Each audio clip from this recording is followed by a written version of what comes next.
Given the events of the day, it's easy to see we have wandered from the original intent of the Founding Fathers.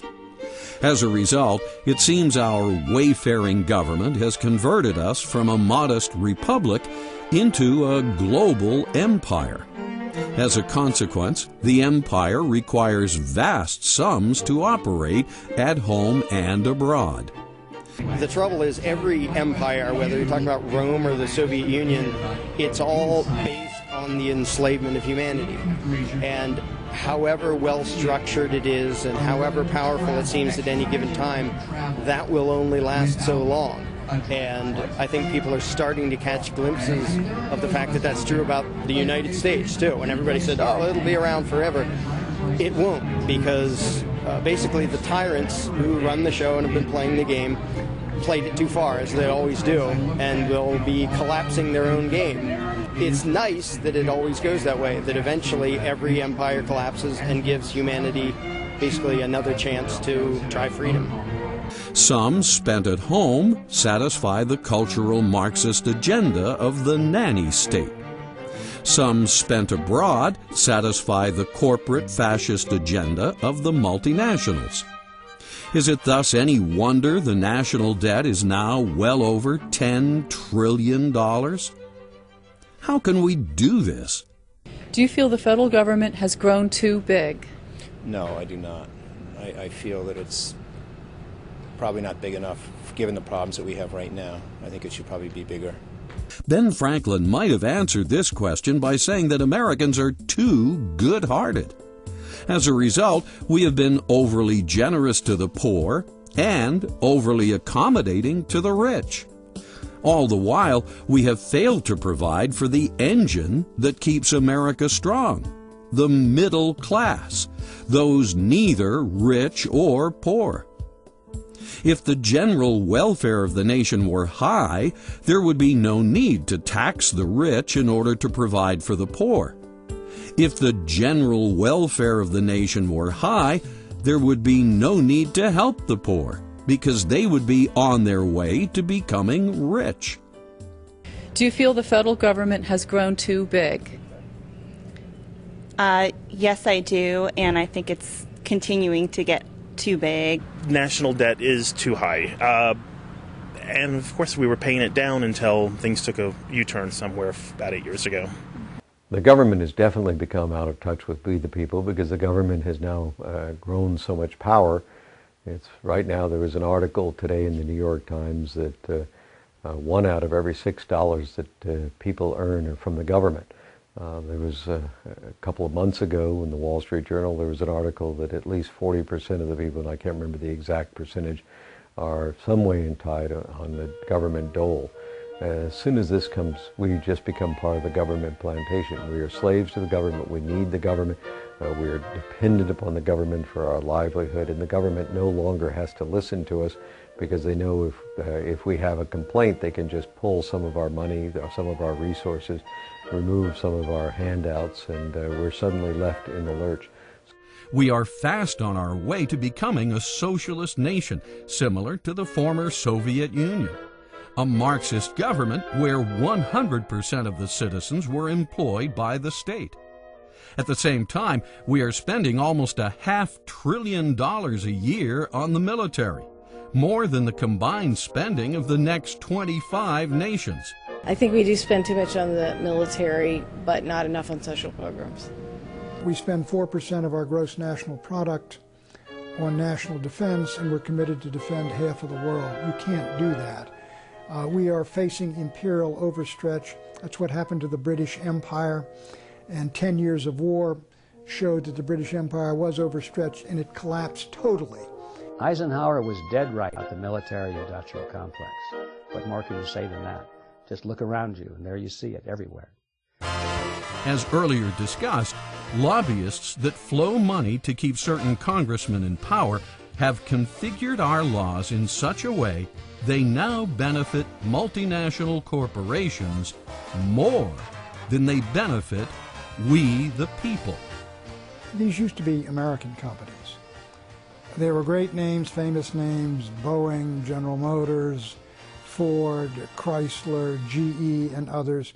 and they're still great companies, but they're no longer strictly American companies. They're global companies.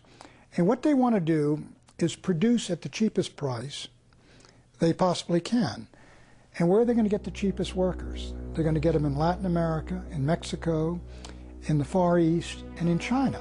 So what these multinational companies are now doing is they are transferring their plants and their factories and their technology over where production is cheapest and maintaining completely free access to the consumers in the United States. What the transnational companies profit from is basically by getting rid of their American workers but keeping their American consumers. And in this sense, they no longer have any kind of a loyalty to the community where they were raised, or to the states, or to the country. There is a revolution coming. It will not be like revolutions of the past.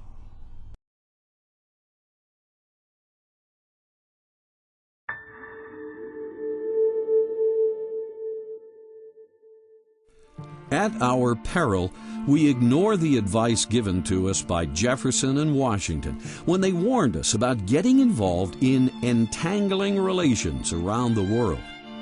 We are giving billions away in foreign aid to governments that are involved in conflicts. And when we do this, it involves us in their conflicts. President Washington said, "We can trust to temporary alliances in times of necessity."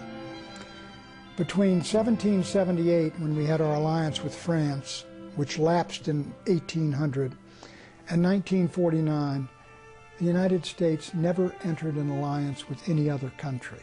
Then we established NATO as a defensive alliance against the Soviet Empire, and we drew a red line across Germany. That was a temporary necessity in the Cold War.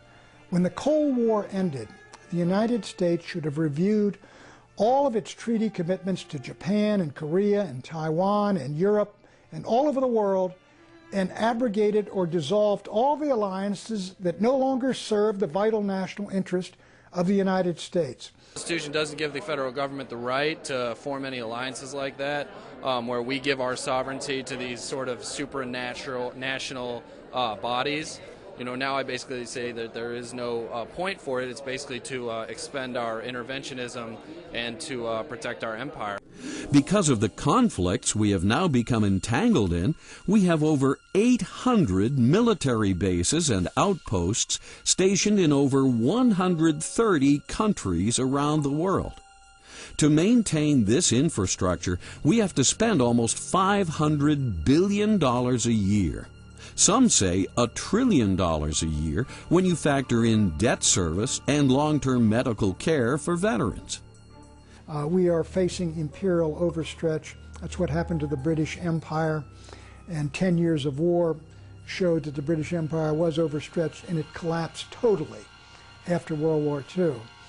The United States should simply shed these commitments to fight all over the world on behalf of nations which have nothing to do with the vital interest of the United States. In an attempt to optimize the world stage for capitalism in the name of spreading democracy, if America doesn't stand up for the cause of freedom, who will, Carl? We have, over the past 50 years, resorted to both overt and covert operations. The Bush Doctrine is open-ended. It is, we cannot be secure unless the world is democratic, and we have a right to interfere in the internal affairs of every country on earth to make them democratic. It is an absurdity.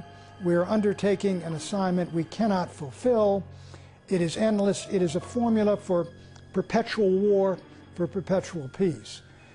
It is clear, by failing to follow the original intent of the Constitution, we, the people, have allowed the rogue politicians that now infest Congress, the Supreme Court, and the executive to involve us in endless wars, hence endless debt. We spend endless amounts of money into the military-industrial complex which Eisenhower warned us about. Yet all we seem to get in return is perpetual war. The very wise and wealthy financiers of the world, going way back even before Rothschild's time, have observed that the world was a pretty rotten place to live in. That nations were always fighting over something or other. Somebody was always trying to conquer somebody else, and wars were universal. Too bad about that, but that's the way it is. So we found out, that we bankers, that if we loan money to them, that we get paid back. They don't question what the interest rate is because they're fighting a war. And if they can win the war, they can just plunder the victim and pay us whatever we want out of the plunder. It doesn't cost them anything, really. Then the issue comes up, well, what happens if one of these nations decides not to pay us? The answer is very simple. If they refuse to pay us back, we'll finance an opposing nation or a revolutionary group somewhere else to become an enemy of that nation and attack it and destroy it, invade it. We'll create another war, in other words, in order to get our money back. We'll finance this side to attack that side. And so by financing all sides in a war and keeping the world divided up into warring factions so that no one unit is particularly stronger than the other, the banks can continue to finance all sides of wars forever and always collect their interest because they have the ability of putting one nation against another nation to collect their debts. The military and banking beasts we have allowed to flourish and prosper are eating up money we could be placing towards rejuvenating the school system, the healthcare system, maintaining bridges, roads, and levees, developing fusion, solar, and ethanol energy technologies, allowing savings and capital formation to reduce the cost of products, and providing better-paying jobs for the middle class. Many of our actions and foreign policies have been beneficial and delivered in a good American spirit. However, we have also allowed our government to do some nasty and selfish things, as John Baker explains in his article, Blowback: The Cost and Consequences of American Foreign Policy.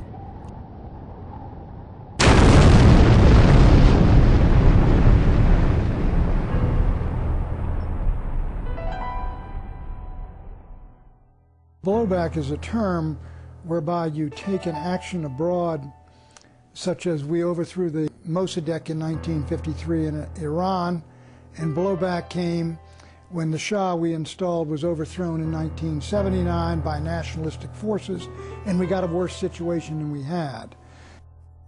We have, in the past, supported questionable rulers that have turned against us, such as Saddam Hussein and Osama bin Laden. The IMF World Bank, which is heavily funded by fiat money created by the U.S. Federal Reserve System, lends money to subprime borrowers in third world nations. And then, when they inevitably default on their loans, the U.S., through corporate agents, forces concessions known as structured settlements on such countries.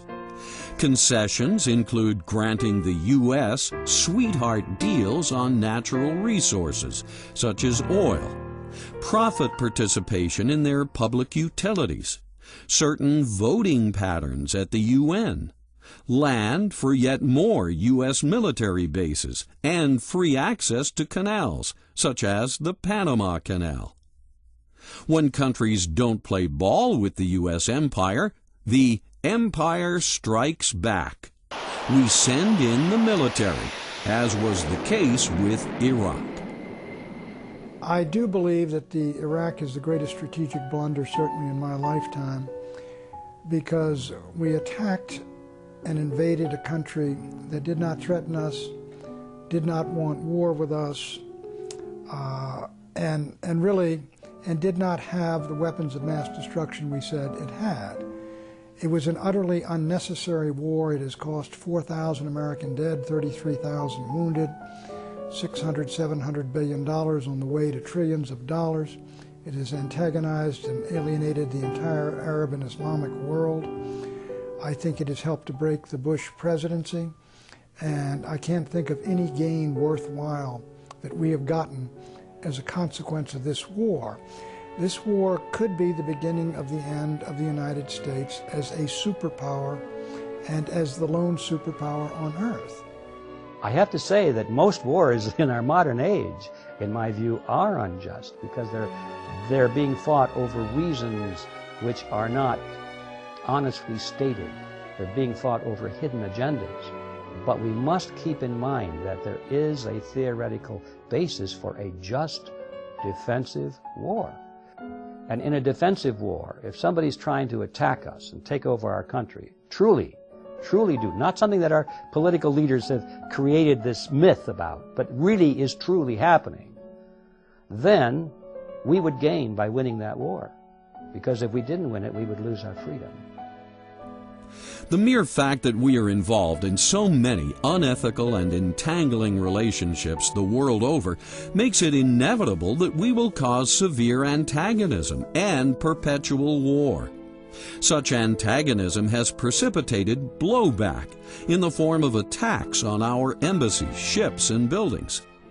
September 11, 2001 was the most dramatic example. 9/11 was indeed blowback for massive American intervention in the Middle East, supporting Saudi Arabia, putting our troops in there, the Iraq War, and aiding the overthrow of the Afghans. In effect, it came back to bite us. The 9/11 terrorists were over here because we are over there. By projecting our military to secure oil in Iraq and Saudi Arabia, rather than securing the blessings of liberty, we are causing conflict that is destroying domestic tranquility. Oh, it's easy to blame it all on the Democrats or the Republicans or even the Islamic radicals. But as Harry Truman said, the buck stops here. The buck stops with we the people and how well we self-govern pursuant to the U.S. Constitution. In short, by allowing our elected officials to receive campaign contributions from corporate entities, all non-people, we are causing all these bad things to happen because such elected officials cannot possibly be true to both the U.S. Constitution and the fascist agenda of globalization. Governments, including our own, will always seek excuses to expand, and war is one of the primary tools a government uses to expand its power. World War I, did that provide a net gain? It destroyed one of the most stable international structures the world had seen throughout history. It brought about the Bolshevik Revolution, it brought about the Nazi Revolution, it brought about World War Depression, it brought about World War II. We'd say certainly it was not a net gain that came out of World War I. It's hard to see the net gain really that came out of World War II. Hitler was defeated and you ended up with Stalin with more power than Hitler ever had. The Japanese were defeated, you end up with Mao Zedong in control of China. War is the health of the state, according to author Randolph Bourne. It's up to we the people to maintain our health by keeping our government under good control. We the people ordained and established the Constitution of the United States of America in order to ensure domestic tranquility, promote the general welfare, and secure the blessings of liberty to ourselves and our posterity. The United States is the greatest nation on earth. We have coexisted with monarchies, with despotisms, with dictatorships. We have been the most secure nation on earth, and we maintain our security by maintaining strong, powerful military forces to defend and protect us, and the will to fight in our vital national interests, and letting the world know that, and staying out of wars that are none of our business. That's how we survived in the 20th century as the one great power to enter the 20th century that left it still a great power. What happened to the British Empire, the French Empire, the Russian Empire, the Ottoman Empire, the Hohenzollern Empire, all the rest of them, the Japanese Empire, all smashed, all destroyed, because they were overextended and they got into wars that carried them too far and were none of their business. That is where we're headed right now with these wars in Iraq and Afghanistan and plotting war on Iran and all the rest. It is not essential to our vital security, and we ought not to be doing it. The only way this can be done is for we the people to read and understand the U.S. Constitution, as well as the underlying philosophy behind it, and insist that the people we vote into office apply it to the letter, not just give it lip service. Anyone who doesn't believe this has no right to call themselves an American citizen or a representative of we the people.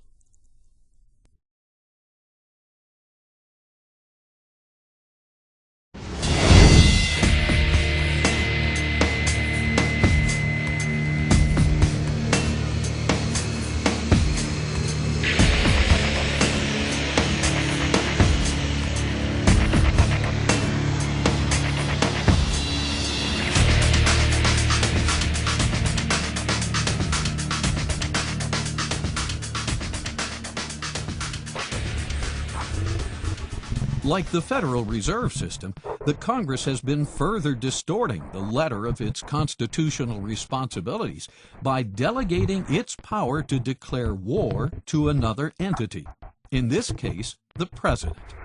One of the great problems the country faces is the cowardice of the Congress of the United States as an institution. It has allowed the President to usurp the war-making power. Where does Congress get authority to delegate the responsibility to declare war to the President? It's not in the Constitution.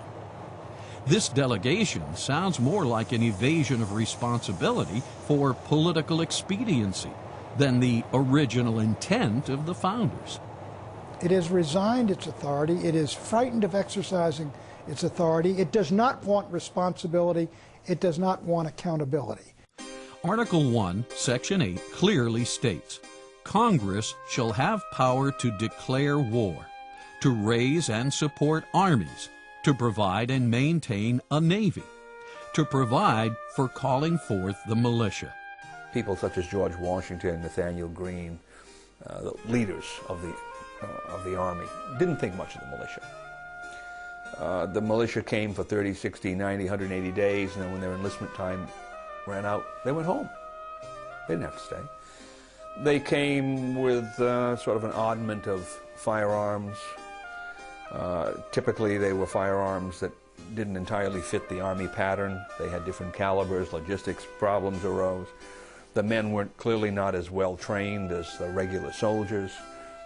They had a tendency to break when the British charged them with bayonets, for instance. So people like Washington, who was obviously very influential at the time, didn't have a particularly good word to say about the militia. So one would have thought when the Constitution was drafted, the Founding Fathers would have left the militia out. We don't need this. Hadn't proven to be that effective. Or they might have said, well, Congress or the states can set up a militia if they want to, but it's discretionary. Depends on circumstances. They did the exact opposite. They recognized the existence of what they called the militia of the several states at the time. It's constitutionally recognized. And then the Second Amendment comes along and says it's necessary to the security of a free state. So I would say the Constitution makes it absolutely clear that those entities, because there's not one entity, that should be one in every one of the states, is a key structural element of the Constitution. And why? Well, it's because ultimately, who's the militia? It's the people.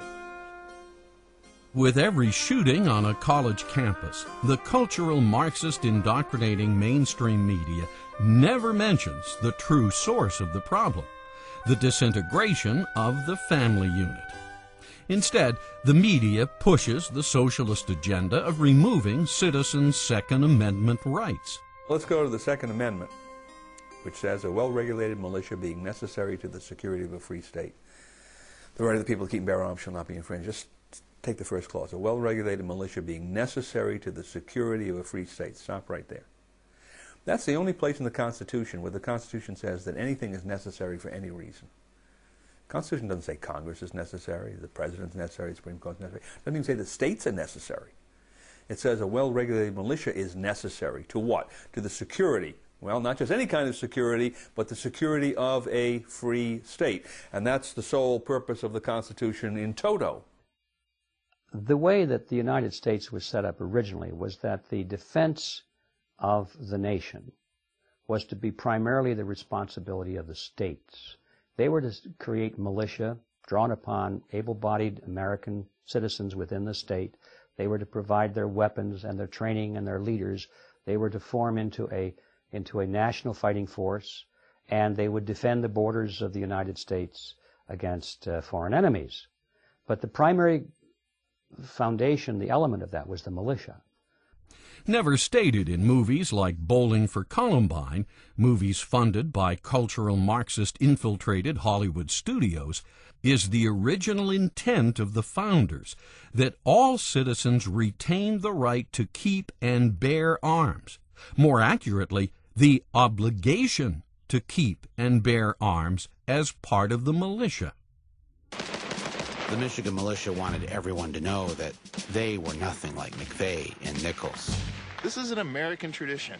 It's an American responsibility to be armed. I'm sure you guys are the kind of people that people would like to have as their neighbor. As the Constitution tells us, a well-regulated militia is necessary to the security of a free state. Now, some people may disagree with that, and my response is, well, that's a personal opinion. The law is otherwise. Right? The law tells us that this is the principle on which we're supposed to be operating. You don't like that, amend it. If it's there, enforce it. If you don't enforce it, there will be some consequence, because the Constitution is, how should I put this? It's an integrated document in the sense that all of the parts were designed to function with all of the others simultaneously. And if you look at it, there are several pillars to it. There's, of course, the federal government, the Congress, President, and the Supreme Court. There are the states. There are the people as electors. And then there's this group of entities called the militia. And read the Constitution through and you'll see they're essentially all on an equal plane. They all fit into this structure. Well, if an architect designs a building with 5 support columns, it's probably because he believes every one of those is necessary.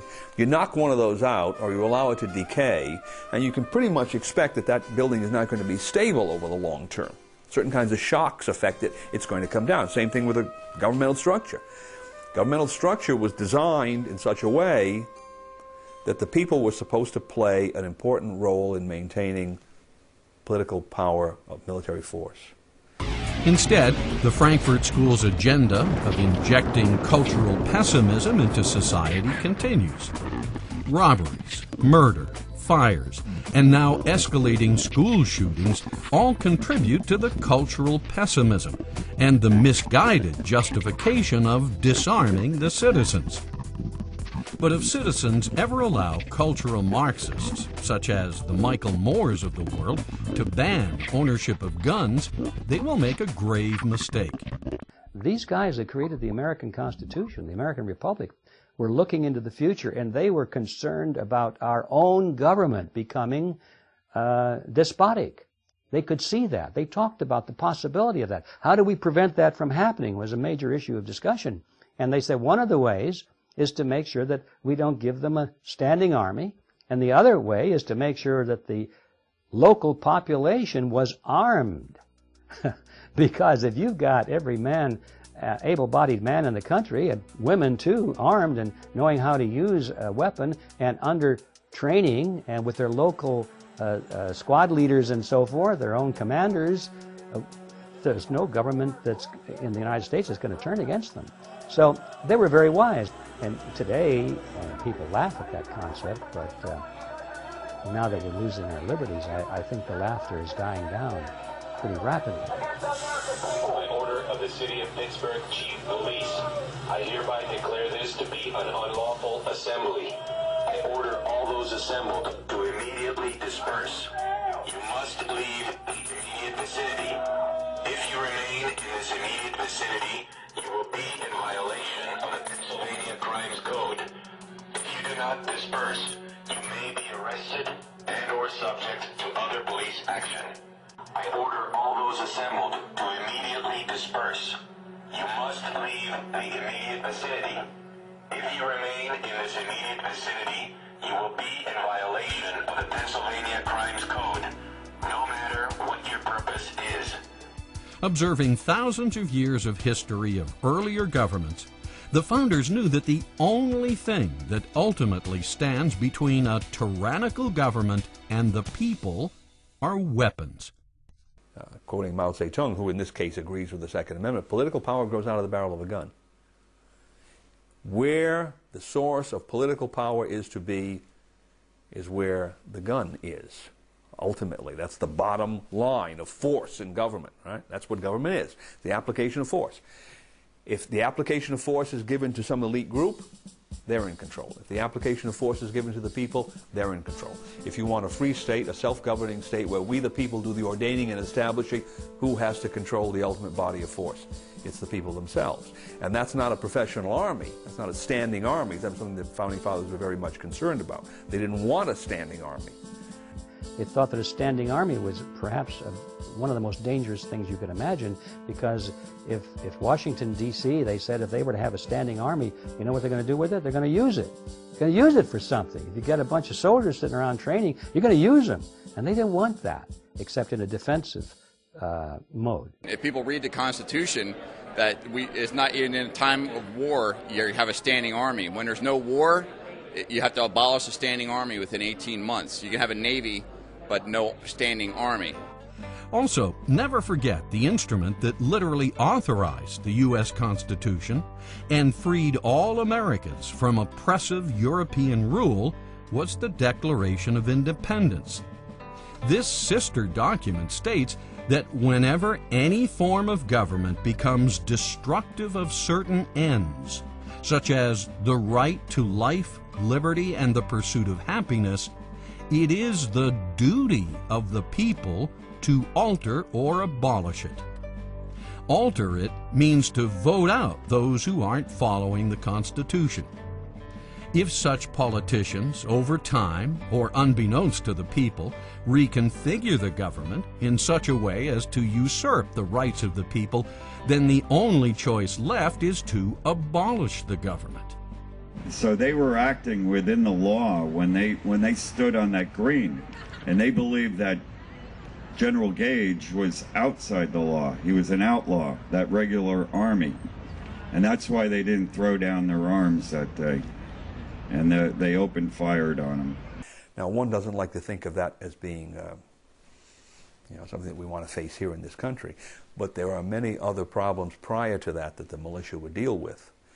And a large militia structure would have a terrific deterrent effect on any people in political life that had aspirations to become usurpers or tyrants. It's pretty hard to overcome a country when 60 or 70% of the people are organized, armed, and trained. The Second Amendment states that the people, as and through their militia, have the right to keep and bear arms, and this right shall not be infringed. As individuals have rights, and we grant the government privileges. Those privileges are listed in Article 1, Section 8 of the Constitution, and anytime we have a justifiable reason and the courage to do so, we can revoke those rights and take those privileges away from the government. This means that a well-regulated militia consisting of the people, not some distant bunch of federal professionals, has the right to keep and bear, meaning own and keep on their person, guns and arms, short for armaments. These armaments are for use should the people, through their constitutional militia, find it necessary to abolish a tyrannical and suppressive government and replace it with a serving government that promotes the general welfare and secures the blessings of liberty.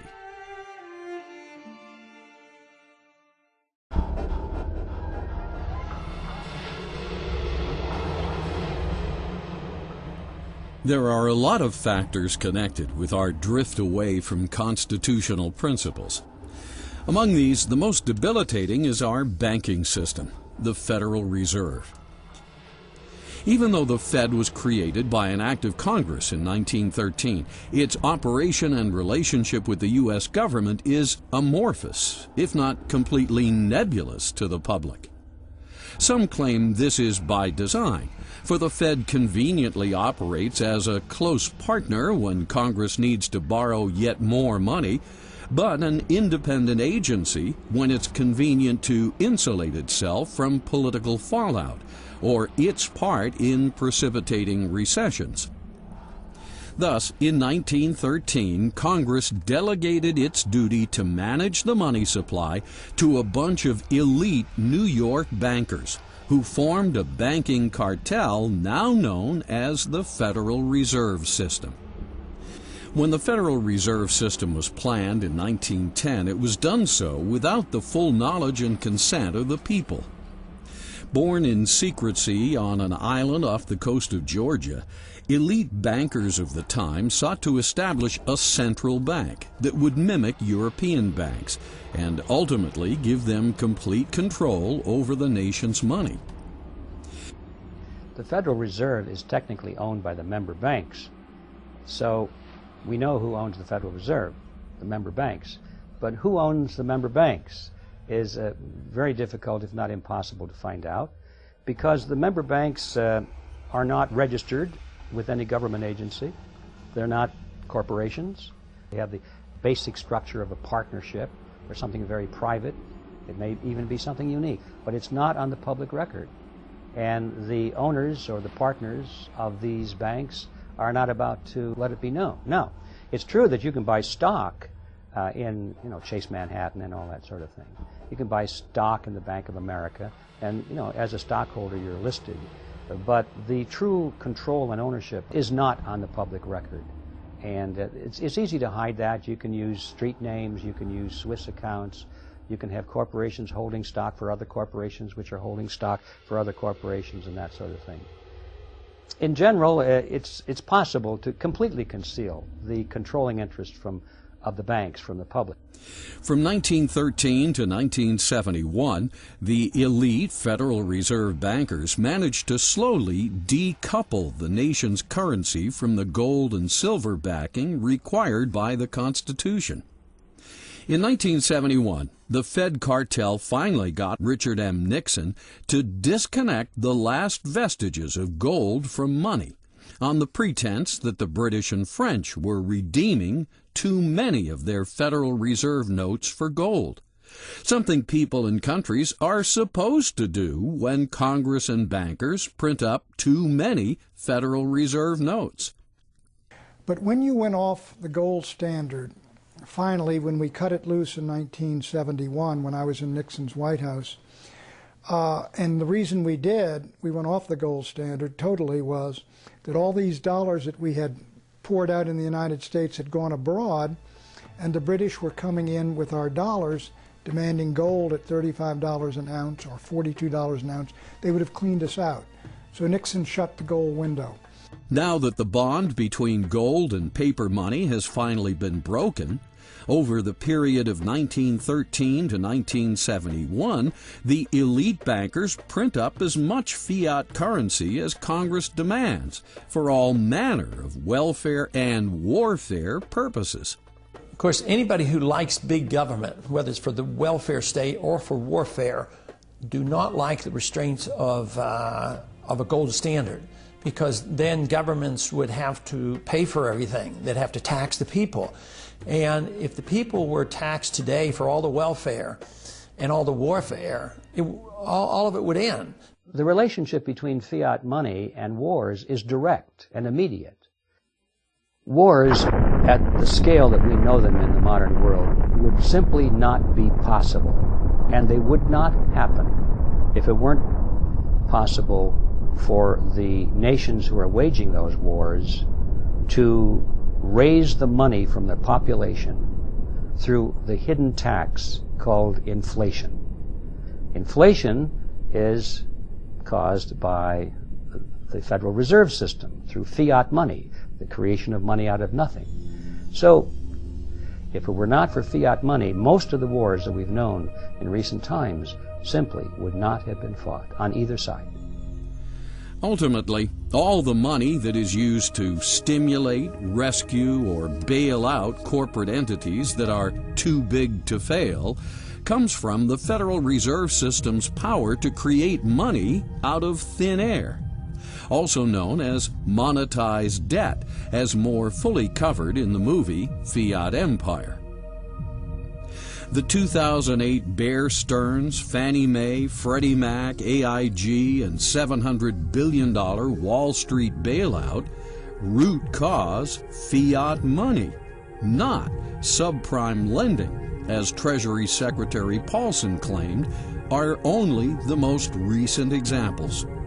Other bailouts in past decades have been Penn Central Railroad, 1970, Lockheed, 1970, New York City, 1975, Chrysler, 1978, Commonwealth Bank, 1972, First Pennsylvania Bank, 1979, Chicago Continental Bank, 1982, and the entire U.S. savings and loan system in the 1980s. The Federal Reserve System makes all this moral hazard possible. Even though the original intent of the founders was for Congress to be the most prominent branch of our government, today's congressmen are shirking this responsibility. They do this by improper delegation of their duties and responsibilities to outside agencies, committees, other branches of government, and even private entities. Why? So they can avoid blame for such things as bailouts and wars and stay in office as long as possible. To the degree they can get the courts or the president to decide on the tough issues, they can avoid making unpopular choices that could get them voted out. Money is the primary touchy issue because money represents the energy of the citizens.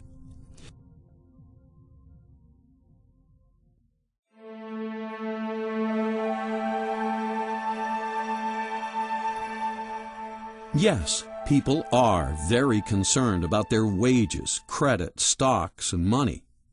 Given this, what could be more relevant than Article 1, Section 8, which states, Congress shall have power to coin money and regulate its value. Section 10 then goes on to say that no state shall emit bills of credit, or make anything but gold and silver coin a tender in payment of debts. The meaning is clear. Gold and silver, when coined, are the only things that are money. Regulate its value? What does this mean? It means Congress is charged with the responsibility to run a quality control check on all weights and measures which allow money to be counted, thus valued. How can you ethically value money unless you can ethically count it? That said, most people don't realize that a dollar is a unit of weight, like a pound or an ounce or a ton. In the U.S., a dollar is the unit of weight of pure precious metal in coin form. Thus, $1 of silver weighs 0.77 troy ounces. In the early 1900s, $1 of gold weighed 0.048 troy ounces. Given the real definition of the word dollar, it's easy to see what the Constitution is talking about when it charges Congress with the responsibility of maintaining the value of a dollar in terms of honest weights and measures. But today, people, and even Congress, misinterpret the original intent of Article 1 in other ways. They think it's Congress's job to maintain the value of the dollar by adjusting interest rates or adjusting the money supply, what's known as an elastic currency. An elastic currency is blatantly illegal per Article 1. Congress has no authority to allow the Federal Reserve Open Market Committee to adjust interest rates. Only the free market has the authority to adjust interest rates through the billions of individual transactions made by hundreds of millions of citizens. Thus, the cost of money, the interest rate, should be valued by the free market, not the Federal Reserve System.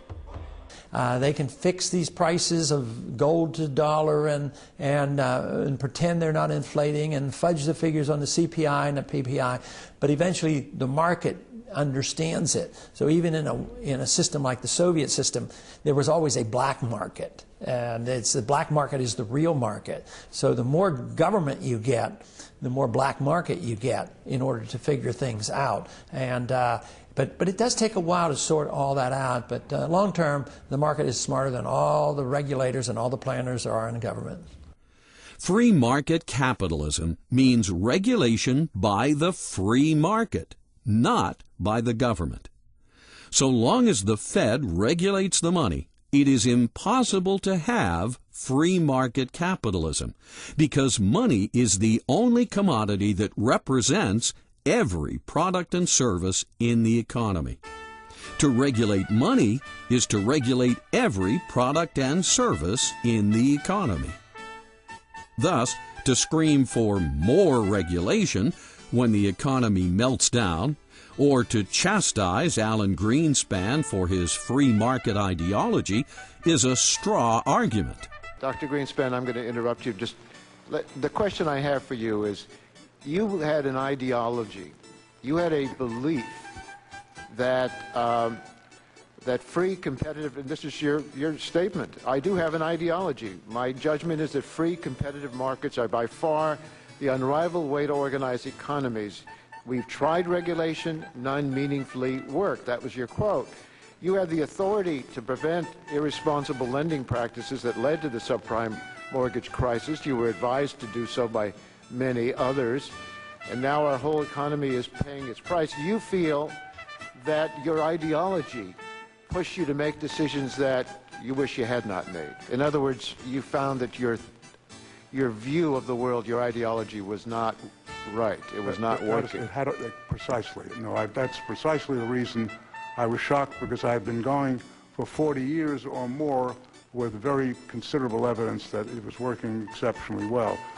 Since no free market has ever existed in the U.S. since 1913, the year the highly regulating Federal Reserve System was established, it is foolish to blame the 2008 credit crunch or stock market meltdown on a lack of regulation. Totalitarians do this only to further their globalist agenda and destroy the idea of a real free market capitalism. The gold standard, in my judgment, is the right standard to have. The problem with it is this. There is no gold standard which is going to bind politicians and prevent them from creating dollars. As they create the dollars to pay for wars and other things, then people realize that the dollars aren't that valuable and they come for the gold. And in other words, politicians will inflate the currency regardless of a gold standard. And we have found that gold standards collapse because politicians do things to make it to collapse. But you can't print up gold or silver. Gold and silver take human effort to acquire. Thus, the supply of money can be regulated by the price of gold and silver in the free market. On the other hand, money based on paper with no ties to gold or silver can be endlessly printed up, thus regulated not by the free market, but misregulated by the state. With this kind of money, bills of credit, the government can print up as much money as it wants, thus watering down everyone else's money. We call this loss of purchasing power when it happens, and it has happened plenty. It now takes 100 pennies to buy what only 5 pennies could buy back in 1913, the year the Federal Reserve System was established. Where does Congress get most of its funding? I would like to say from us, but I'm sure they have foreign investors that they also get their money from. They print it. And can you elaborate on that? They have no funding. They have no money. It's all puff and mirrors. They have no money. It's all an illusion. There's not much in back of it. The dollar has just gone down precipitously, much faster now. So the dollar of 1913 probably is worth about 3 cents today. And even today it's going down rapidly. So as the dollar lost its backing, Slowly but steadily between 1913 and 1971, government did grow. But since 1971, all you have to do is look at the total obligations of the government financially, the debt that has been accumulated, the powers accrued to the government, and they keep growing. Ironic that Alan Greenspan, before he was co-opted as chairman of the banking cartel, wrote, quote, "In the absence of a gold standard, there is no way to protect savings from confiscation through inflation. There is no safe store of value." End quote. Today, judging from his book, The Age of Turbulence, Alan Greenspan seems to believe in free markets for every product, service, and commodity, except for the one commodity that's most universal: the cost of money. That is, interest rates. Whereas the free market should regulate everyone else, only the Open Market Committee at the Federal Reserve should regulate the cost and amount of money. And this regulated money should be forced on American citizens. You should have free market principles apply not only within the marketplace of cars and gadgets and widgets and whatever else, so that the good will survive, so that people can do good and do better, so that the best will, so competition can produce a healthy environment where people keep improving their product. But you should have the free market within banking.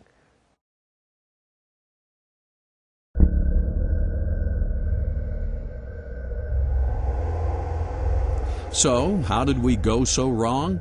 Why is America now a post-industrial nation with an export profile similar to a 19th century third world colony? Let's take a look at how the institutionalization of cultural Marxism and the greed of multinational corporate fascists have caused we the people to undervalue the very Constitution upon which the American experiment depends. When the Cold War ended with the collapse of Marx's workers' paradise, the Soviet Union, the United States suddenly found itself the only superpower. At the beginning of the 20th century, there were about 5 great empires: the British Empire, the French Empire, the German Empire, the Austro-Hungarian Empire, and the Russian Empire. And you might add the Ottoman, and 2 great nations, Japan and the United States. And Japan became an empire. The end of the First World War saw the collapse of the Russian Empire, the German Empire, the Austro-Hungarian Empire, the Ottoman Empire collapsed, and the rise of Hitler and Stalin and Mussolini and Lenin. And the Second World War brought the collapse of the British Empire and the French Empire and all the lesser empires, the Portuguese and the Dutch and the Belgian.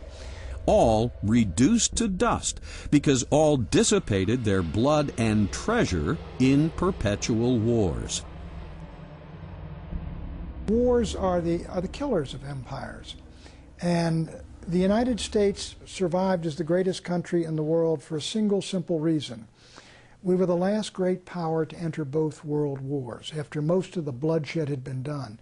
American soldiers did not arrive in France in great numbers in the battles until the spring and summer of 1918, 6 months before the war ended. We went into Normandy 11 months before the end of a war which was a 6-year war for the British. So the United States stayed out of the great wars until most of the bloodletting, or an awful lot of the bloodletting, was done. And we came in at the end, sort of like Fortinbras at the end of Hamlet. Unfortunate for the members of the Frankfurt School, the original intent of the U.S. founders was clear and effective. Stay out of wars. Don't squander the Republic's blood and treasure. Make no permanent alliances. All traditional values. War is tolerated.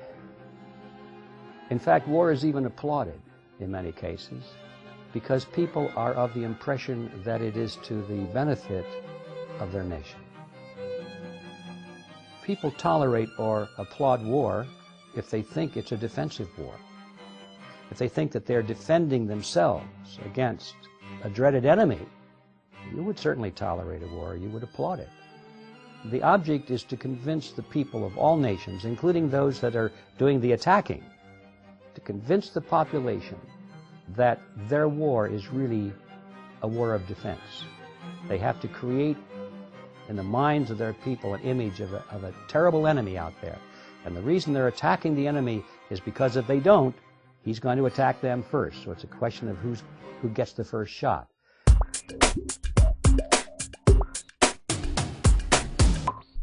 From the ratification of the Constitution to World War I, Hamilton's vision guided the nation and inoculated it against the immorality of cultural Marxism and the greed of corporate fascism.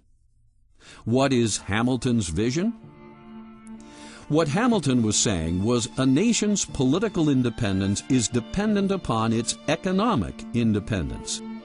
Washington shared this vision with Hamilton because what they wanted to do was wean the Republic off a reliance on foreign trade so Americans would never again be drawn into wars of the old continent. The only way to do this, Hamilton reasoned, was to erect protective tariffs, a price of admission for foreign countries to have access to American markets. The word protection is in virtually every Republican platform from 1884 to 1948. And the protectionist period in American history, which can fairly be called from about 1860 to 1928, was the most productive in the history of the United States or of the world. At the end of that period, we manufactured 42% of the world's goods. The purpose for these tariffs was to stimulate our own people to build factories and finance a strong central government, which, at the time, was needed. A strategic goal enabling the people of the U.S. to be able to cut bonds of dependency upon foreign nations and create bonds of commerce amongst themselves. Further, when a nation puts a tariff on foreign goods coming into the country, it is more able to cut taxes on goods produced inside the country. But today, this is known as protectionism, a dirty word with the corporate fascists behind monopoly capitalism, media consolidation, and non-citizen multinationals that have purchased Congress. I believe a trade policy should be crafted to protect the sovereignty of the nation, the economic independence of the nation, and the standard of living of the American worker. Our present trade laws are designed to protect the freedom of transnational corporations to abandon their country, to desert their workers, and to go abroad in search of the highest immediate profits at the expense of the community and the nation that nurtured them.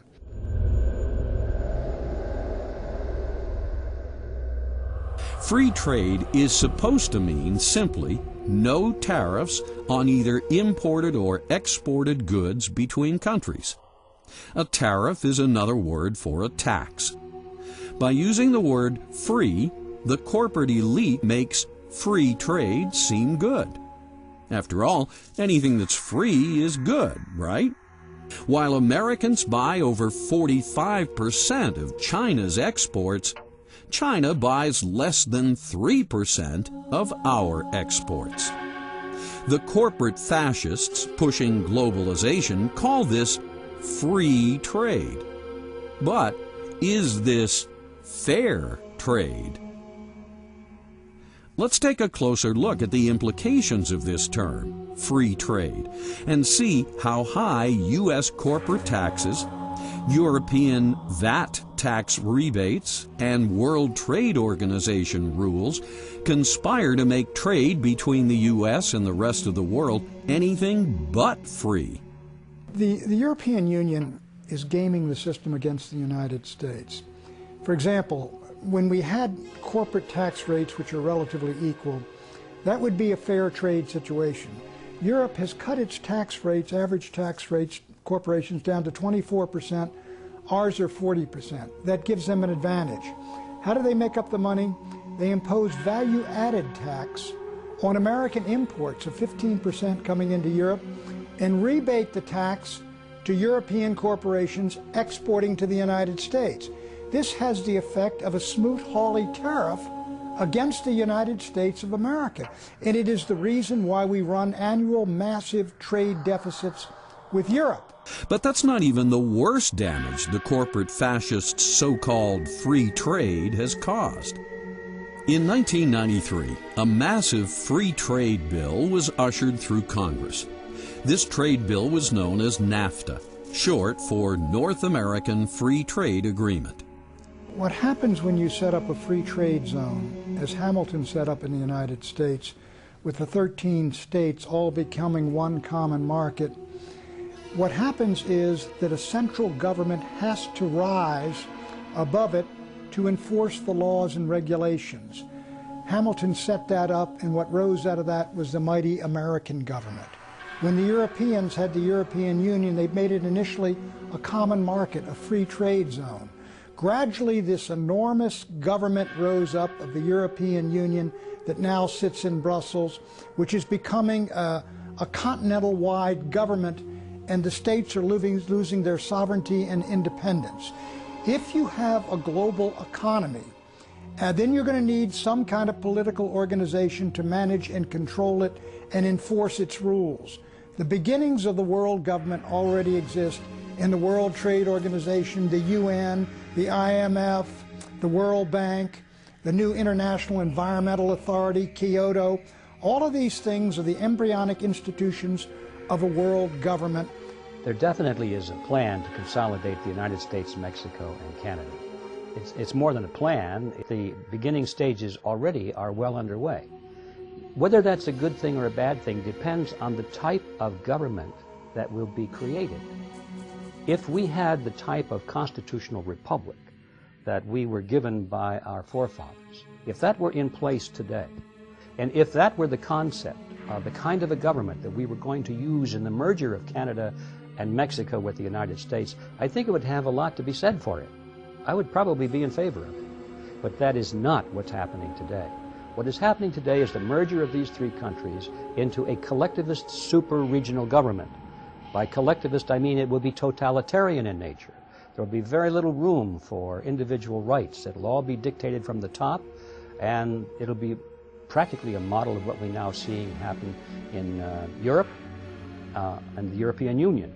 The North American Union is absolutely being built. We know about the NAFTA superhighways. We know about the trade agreements that are being set up. We've seen a similar model already with the EU. So yeah, I think it's pretty clear. 15 years later, to the joy of cultural Marxists on the extreme left and corporate fascists on the extreme right, the results of NAFTA are in. Heroin, marijuana, and illegal immigrants are pouring in over the U.S.-Mexican border. More than 1 million jobs, once performed in the U.S., are now performed by Mexican workers at Maquiladora plants. Among the major entities that championed NAFTA were the Council on Foreign Relations, the U.S. Chamber of Commerce, the Wall Street Journal, the Washington Post, the Heritage Foundation, the Brookings Institute, the New Republic, and the National Review. Among those who joined in opposing NAFTA were the following: Ross Perot, Pat Buchanan, Ralph Nader, the AFL-CIO, and the American people. Nevertheless, NAFTA passed. Did Congress care what the American people wanted? Obviously not. Behind this are basically an international elites, many of whom would like to get control of the wealth and the power of the United States and transfer the decision-making authority for that to transnational governments and global governments, and taking that power and authority away from the American people. You have people in the United States who are anxious to merge this country with Mexico and Canada in sort of a North American Union, and then merge that with the European Union. And above that, who runs that? Just as the elites in Brussels and in Strasbourg are running the European Union, so you would have a global elite running the world economy, and the United States would simply be part of this enormously productive North American province of the global economy and of the world government. There are groups, many of them I think, that are seeking to establish a new world order, a world government based on the model of collectivism. You can imagine who these people would be. The ones who control others benefit from a totalitarian system.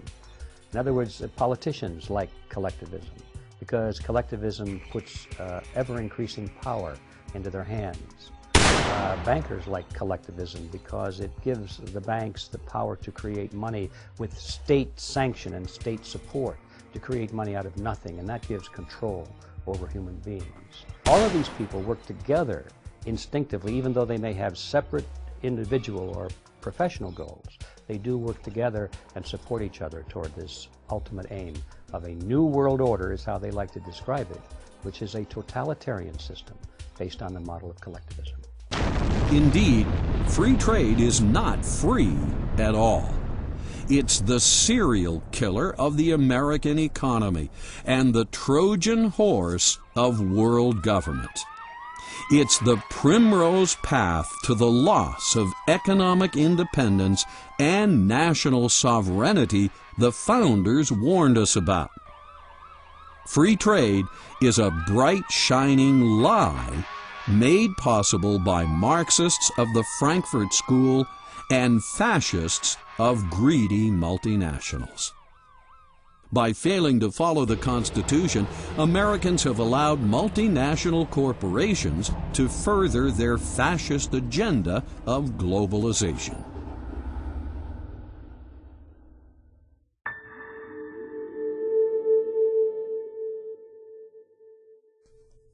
In 1991, the Soviet Union collapsed because a centrally managed Marxist economic system with no pride of ownership simply doesn't work. Concomitant with this collapse, both China and India saw the wisdom of changing their economic policies before they too suffered a similar fate. 400 million Russians and Eastern Europeans who had been behind the Iron Curtain suddenly joined the global economy. And then when China moved toward capitalism, hundreds of millions of more workers basically went into the global economy to compete. And their competitors are American workers and European workers who were making salaries, say, of $30, $40, $50 an hour in manufacturing. And these hard-working people who are quite willing to work for less, they became an enormously attractive labor market for American industries and American factories, which have been moving to China and to Mexico and to third world countries to take advantage of low-wage labor, very little laws and regulations, low taxes, and by so doing, what's happened is the great manufacturing base of the United States has been exported. Greed-driven Benedict Arnold CEOs were unable to resist the opportunity to fire American workers and exploit people who would work for wages 5 to 20 times less. Thus was born what we now call globalization, the profit-motivated act of exploiting slave labor workforces to produce cheap and unsafe products that can be sold to American consumers until they overextend themselves on credit card and home equity debt. In short, globalization is the daily business of the fascist multinational corporation in its psychopathic pursuit of stockholder value at the expense of human value. And the winners are the owners of the American corporations whose profits are soaring, and the shareholders, and the losers are first world workers, in particular American workers, who are seeing their wages arrested and their wages fall and their jobs going overseas in the millions for the last 30 years. If one day I encounter a lady who just bought a toy from Walmart, I'll say, "Respectable customer, respectable Walmart customer, do you know why you can buy such a cheap toy from Walmart? That's because we workers work all day, every day and night.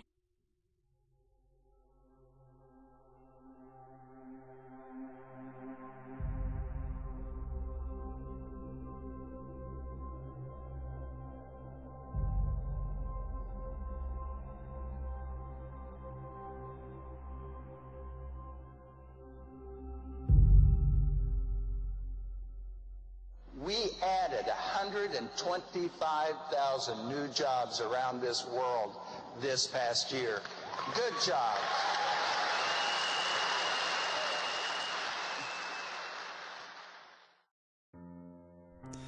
In the 1960s, before cultural Marxism was able to get its foothold on the institutions, American companies, not multinational corporations, produced 96% of all that Americans consumed.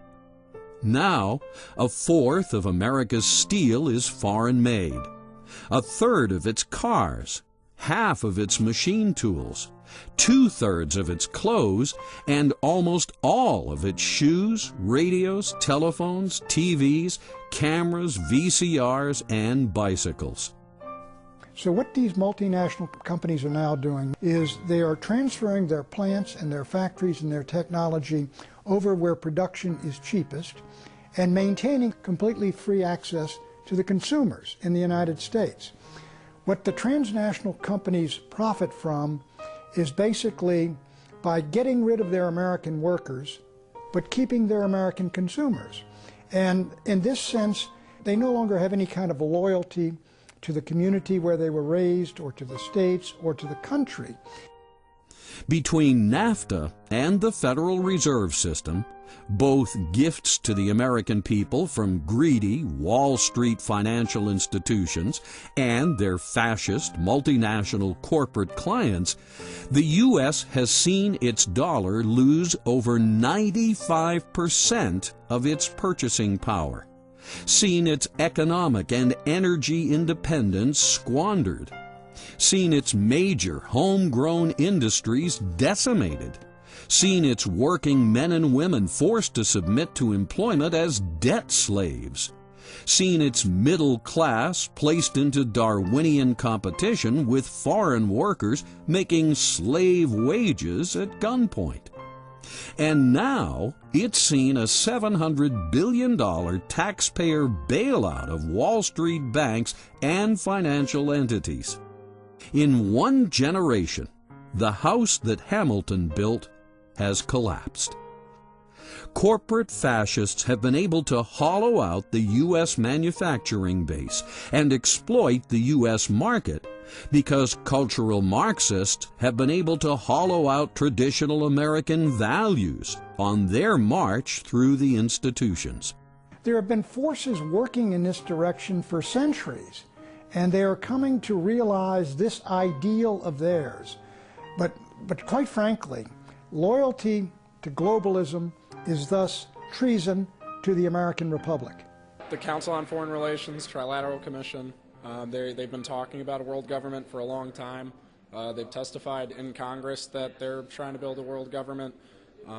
So yeah, absolutely. I mean, it's pretty laid out on the table. That's what's being done.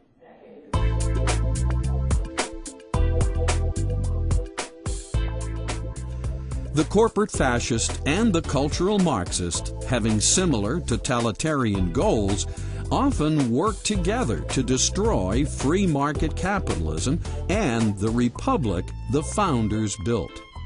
And this is the idea. Get the public focused on the left-right cockfight so they fail to realize that both the Democrats and the Republicans are serving other masters.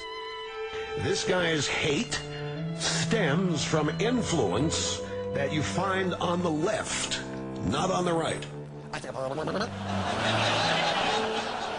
This man was a mentally ill lone wolf, leftist-inspired feminazi? I would strongly argue that the true political spectrum is nothing that is generally perceived, because of course you have this crazy system where the very left wing is communism and the very right wing is fascism. But those two things are virtually the same. There's a tyranny of corporations and there's a tyranny of the state. On the Republican side, you have those who want to restrict your social freedoms, like drugs and gay marriage or whatever, and they promise you economic freedoms. But when they get into power, all they do is they restrict your political freedoms, your social freedoms, without enhancing your economic freedoms. On the Democrat side, they say, well, maybe we'll legalize marijuana, we're for gay marriage and stuff, so they're more for your social freedoms, but they're going to tax you to the hilt in order to pay for their various programs. When they get into power, what they do is they don't give you more social freedoms. They don't legalize marijuana or whatever. What they do is restrict your economic freedoms even more. So you have the seesaw, each group promising you one aspect of freedom, each group taking away your freedoms on the other side. Another fallacy that Americans have is that we have this dichotomy in the United States with the Republicans versus the Democrats. That's not a dichotomy. The Democrats want to control us in one way, the Republicans want to control us in another way, but they both want control. People have used this false dichotomy between, let's say, fascism and communism, corporate socialism and monopoly capitalism, have used these false dichotomies to undermine the truth. At one extreme is totalitarianism.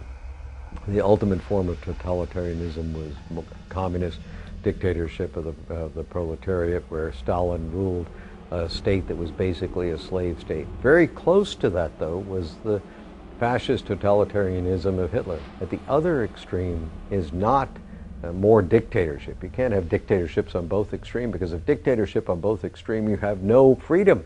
The freedom has to be at one extreme, and it goes from freedom to a lack of freedom. Dictatorship is at one end of the scale, and freedom is at the other end of the scale.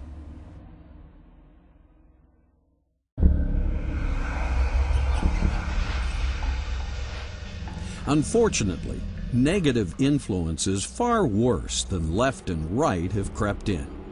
Not only has the cultural pessimism and the parade through the institutions attacked America's culture, but our banking system has been hit as well. The Federal Reserve, set up by banking architect Paul Warburg, is a European-style central bank, complete with all the inherent problems of the old world. Banking principles diametrically opposed by the founders. Alien concepts, such as backing money by debt instead of gold, lending out more money than you have in the vault, printing up money so banks can stimulate the very economy they just crashed. All this so bankers can charge more for interest and snap up real estate assets with straw buyers in recession markets. Thanks to the Fed, Congress can bypass the public's representatives and wage war with money that has been literally created out of thin air. Are any of these American ways? Did the founders set up the Constitution so Antonio Gramsci, a cultural Marxist from the Frankfurt School of Critical Theory, and John Maynard Keynes, an economist indoctrinated in the environment of our former enemy, should stamp their war-torn European philosophies into the very soul of our nation? Something isn't right here. In Keynesian economics, they endorse the Federal Reserve System. And to print money out of thin air is really fraud, because they're stealing from people, stealing the value from some people. So they're completely different. But Keynesianism is not socialism, but it leads to socialism. Socialism is where the government controls supply and demand and prices and the whole work. But Keynesianism allows the market to function to a degree with a lot of intervention, a lot of regulations, a lot of taxes, a lot of planning, and a lot of inflation. How can the original intent of the founders shine through when our entire economic system and cultural institutions have been perverted by ideologies of a world we worked so desperately to get away from? The New Deal, like the Great Society and like the universal peace proposals advanced by President Wilson, all of these presidential programs that have expanded the power of government have been the implementation of collectivism in America. Starting at about the time of Woodrow Wilson, the country at that point was pretty much an individualistic country. It was based on the principle of the individual being supreme and the government being the servant of the people.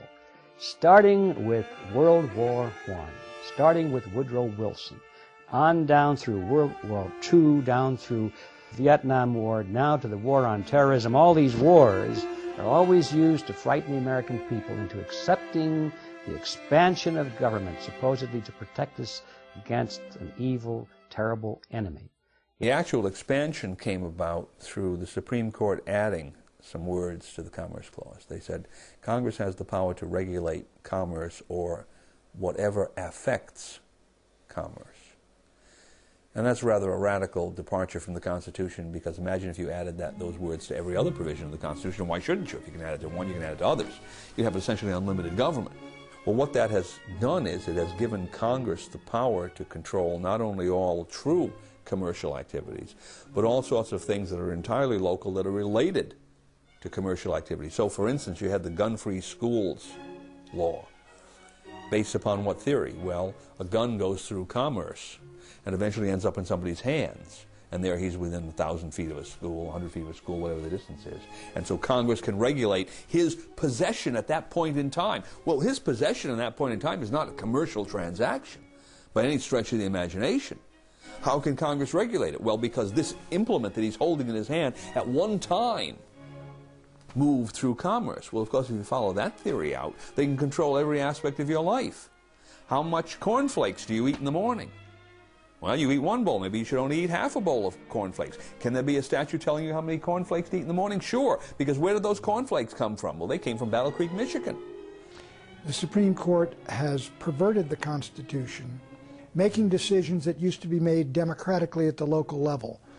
The Congress has the power in the Constitution, Article 3, Section 2, to circumscribe the jurisdiction of the Supreme Court and say, stay out of that area. That is our area, that is the state's area. You are not to get into that. Judges don't decide these issues, people do. After the formation of the Fed and selling the public on the New Deal, it wasn't long before Congress realized it had both the ability and the philosophical justification to print up endless amounts of elastic currency, what we call fiat money. It also wasn't long before Congress realized it needed more and more money in order to service the growing addiction of socialist benefits under Roosevelt's New Deal, and, at the same time, build a military machine it could use to spread democracy to the world, as Bush II might say. The Federal Reserve, when it came in, aggravated all the worst problems of the economy. It's aggravated and caused the Great Depression. It's aggravated and caused the last depression, and it'll continue to cause more depression. Before the Federal Reserve, every economic system has ups and downs, but they corrected themselves much more quickly, and they corrected themselves because people had the freedom to shift their attention, to be able to create solutions to the problem, and to be able to exercise their God-given wisdom and intelligence to be able to do business with each other. Ever wonder why congressmen were so eager to sacrifice tariffs for NAFTA's free trade? It's because tariffs don't amount to much when Congress can print up all the fiat money it wants through the Federal Reserve System. Yes, monetizing endless fiat money was the answer opinion leader economist John Maynard Keynes suggested to Roosevelt in his 1933 open letter. John Maynard Keynes. I lay overwhelming emphasis on the increase of national purchasing power resulting from governmental expenditure, which is financed by loans and is not merely a transfer through taxation from existing incomes. Nothing else counts in comparison with this. By these words, Keynes, the most prominent economist of the time, laid out the philosophic rationale for endless government borrowing and endless government spending of fiat money. Roosevelt bit. And now we're addicted. We're addicted to the programs, and even the banking system is addicted to ever-increasing the money supply and artificially manipulating interest rates low. And on the short run, it does seem to help. Just recently, the Fed pumped in $200 billion and the stock market loved it. But in time, when everybody knows they created $200 billion of new money, the value of the dollar goes down, which has happened since then. Keynes knew exactly what he was doing. No two men did more to destroy the original intent of the founders and set the groundwork for the cultural Marxism and corporate fascism that was to later flourish as competing totalitarian ideologies, hell-bent on destroying a self-governing republic that sought to practice true free market capitalism. You can go back to a gold standard, say, of $1,000 an ounce. But what do you do if they keep spending and spending and borrowing and borrowing? People suddenly realize that these dollars aren't really worth that much gold, and they will demand the gold.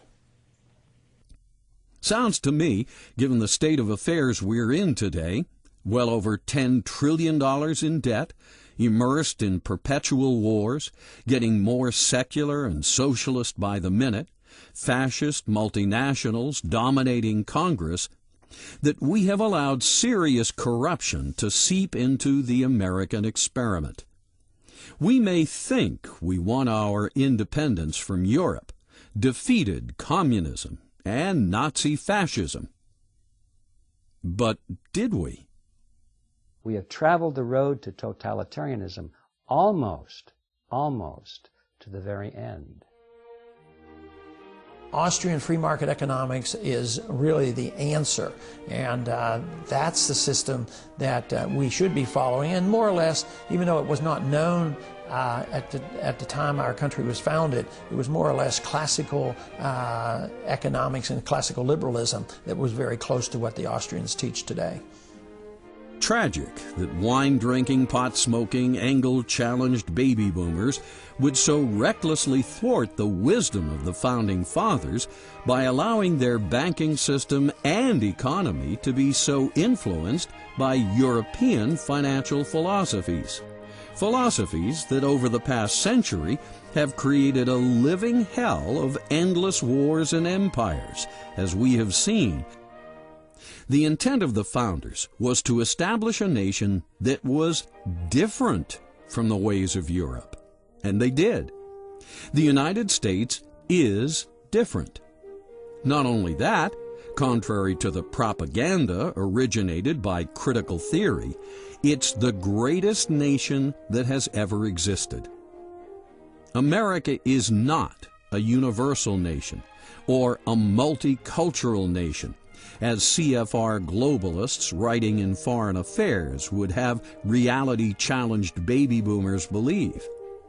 It's a distinct nation, distinct with its own language, laws, history, and cultural background. We are different from the rest of the world. Yes, we even drive on the right side of the road because Europeans drive on the left.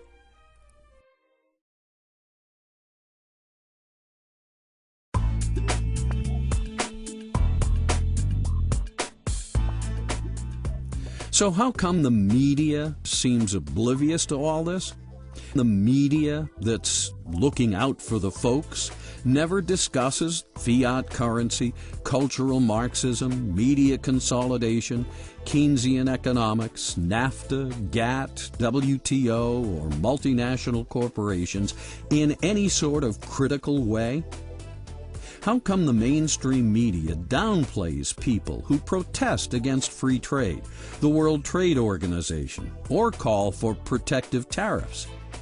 We do a detailed economic study of the box office called our Report to the Entertainment Industry, where we get the studio heads to come. And the studio heads have been moving toward more movies with faith and values. Every one of the 6 major studios have started a division to do movies with faith and values. Where the most erosion of values and the greatest attack on values is occurring is the independent film market. Independent films, you tend to have a lot of anti-American films, a lot of anti-faith and values, a lot of anti-Christian films, and they do not do well at the box office. Within the television industry, you find more of an attack on faith and values, mainly because the television industry is not focused on the vote.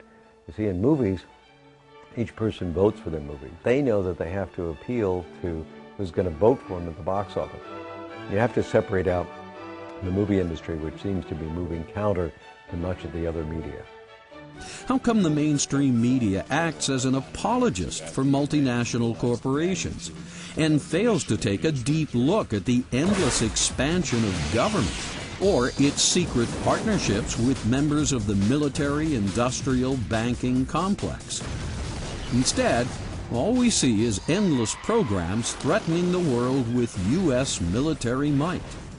Blonde, aggressive women with plastic breasts, and endless TV spots offering insomniacs pills to cure their cheese and dairy product challenged stomachs. Seems to me, to get away with all this cultural Marxist propaganda, the media must be in on the deal, systematically avoiding certain issues, narrowing the spectrum of speech, redefining words, spinning events, and ignoring, invalidating, and/or blackballing any author, filmmaker, or candidate that speaks the truth.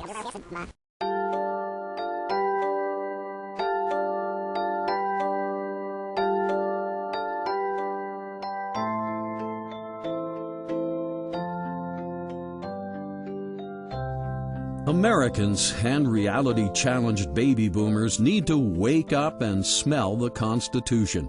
The famous quote from Franklin was that after he left the Constitutional Convention, he says, "We've given you a republic if you can keep it." And obviously we haven't done a very good job. I think if people want to live in a democracy or a republic such as ours, then they're more than free to do so, and we should lead by example, not by force.